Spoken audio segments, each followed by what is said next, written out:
شروع اللہ کا نام لے کر جو بڑا مہربان نہایت رحم والا ہے۔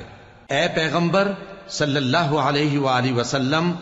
لوگوں سے کہہ دو کہ میرے پاس وحی آئی ہے کہ جنوں کی ایک جماعت نے اس کتاب کو سنا تو کہنے لگے کہ ہم نے ایک عجیب قرآن سنا جو بھلائی کا رستہ بتاتا ہے، سو ہم اس پر ایمان لے آئے، اور ہم اپنے پروردگار کے ساتھ کسی کو شریک نہیں بنائیں گے، اور یہ کہ ہمارے پروردگار کی شان بہت بلند ہے، وہ نہ بیوی رکھتا ہے نہ اولاد، اور یہ کہ ہم میں سے کوئی بے وقوف اللہ کے بارے میں جھوٹ گھڑتا ہے، اور ہمارا یہ خیال تھا کہ انسان اور جن اللہ کی نسبت جھوٹ نہیں بولیں گے، اور یہ کہ بعض بنی آدم بعض جنات کی پناہ لیا کرتے تھے تو اس سے ان کی سرکشی اور بڑھ گئی تھی، اور یہ کہ ان کا بھی یہی اعتقاد تھا جس طرح تمہارا تھا کہ اللہ کسی کو نہیں زندہ کرے گا، اور یہ کہ ہم نے آسمان کو ٹٹولا تو اس کو مضبوط چوکیداروں اور انگاروں سے بھرا ہوا پایا،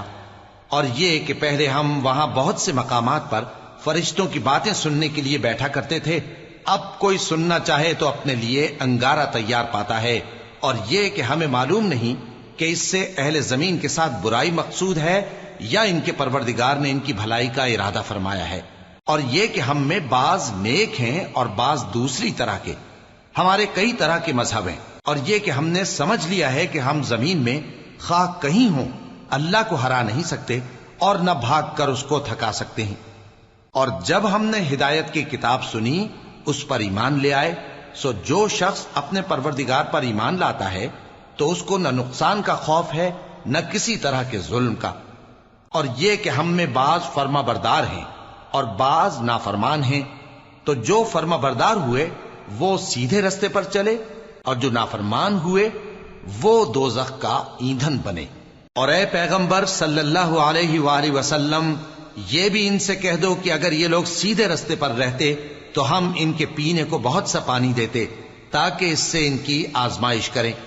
اور جو شخص اپنے پروردگار کی یاد سے منہ پھیرے گا وہ اس کو سخت عذاب میں داخل کرے گا، اور یہ کہ مسجدیں خاص اللہ کی ہیں تو اللہ کے ساتھ کسی اور کی عبادت نہ کرو، اور جب اللہ کے بندے یعنی یہ پیغمبر صلی اللہ علیہ وآلہ وسلم اس کی عبادت کو کھڑے ہوئے تو کافر ان کے گرد ہجوم کر لینے کو تھے۔ اے نبی صلی اللہ علیہ وآلہ وسلم، کہہ دو کہ میں تو اپنے پروردگار ہی کی عبادت کرتا ہوں اور کسی کو اس کا شریک نہیں بناتا، یہ بھی کہہ دو کہ میں تمہارے لیے نہ کسی نقصان کا اور نہ نفع کا کچھ اختیار رکھتا ہوں، یہ بھی کہہ دو کہ اللہ کے عذاب سے مجھے کوئی پناہ نہیں دے سکتا اور میں اس کے سوا کوئی جائے پناہ نہیں پاؤں گا، ہاں اللہ کی طرف سے احکام کا اور اس کے پیغاموں کا پہنچا دینا ہی میرے ذمہ ہے، اور جو شخص اللہ اور اس کے پیغمبر کی نافرمانی کرے گا تو ایسوں کے لیے جہنم کی آگ ہے، وہ ہمیشہ ہمیشہ اس میں رہیں گے، یہاں تک کہ جب یہ لوگ وہ دن دیکھ لیں گے جس کا ان سے وعدہ کیا جاتا ہے، تب ان کو معلوم ہو جائے گا کہ مددگار کس کے کمزور ہیں اور شمار کن کا تھوڑا ہے۔ کہہ دو کہ جس دن کا تم سے وعدہ کیا جاتا ہے میں نہیں جانتا کہ وہ عنقریب آنے والا ہے یا میرے پروردگار نے اس کی مدت دراز کر دی ہے، وہی غیب کا جاننے والا ہے، سو کسی پر اپنے غیب کو ظاہر نہیں کرتا، ہاں جس پیغمبر کو پسند فرمائے اور اس کو غیب کی باتیں بتا دے تو اس کے آگے اور پیچھے نگہبان مقرر کر دیتا ہے تاکہ معلوم فرمائے کہ انہوں نے اپنے پروردگار کے پیغام پہنچا دیے ہیں،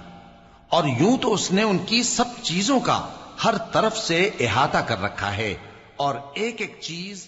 گن رکھی۔